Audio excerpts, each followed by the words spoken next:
Terbongkar, rumah bekas Panglima Tentera penuh barangan. Mewah bernilai RM11.40 juta.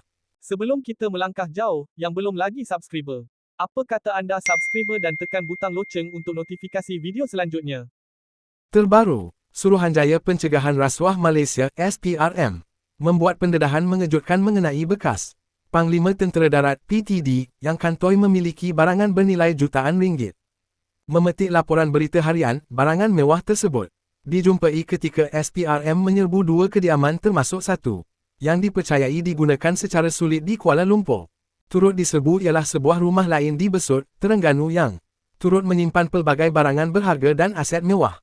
Menurut Ketua Pesuruhjaya SPRM, Tan Sri Azam Baki, nilai keseluruhan rampasan mencecah RM11.4 juta, termasuk wang tunai dan barangan mewah. SPRM turut menyita wang tunai berjumlah RM4.4 juta. Mata wang asing bernilai RM1.4 juta. Satu unit kereta Range Rover SVR bernilai RM360,000. Dan 26 unit jam bernilai RM2.3 juta. Selain itu, SPRM merampas barang kemas bernilai RM294,039.90. Dua cincin berlian bernilai RM20,000. Jongkong emas seberat 3.7 kg bernilai RM2.5 juta. Medalion emas 150 gram bernilai RM102,000 dan dua dinar emas seberat 8.5 gram bernilai RM5,780.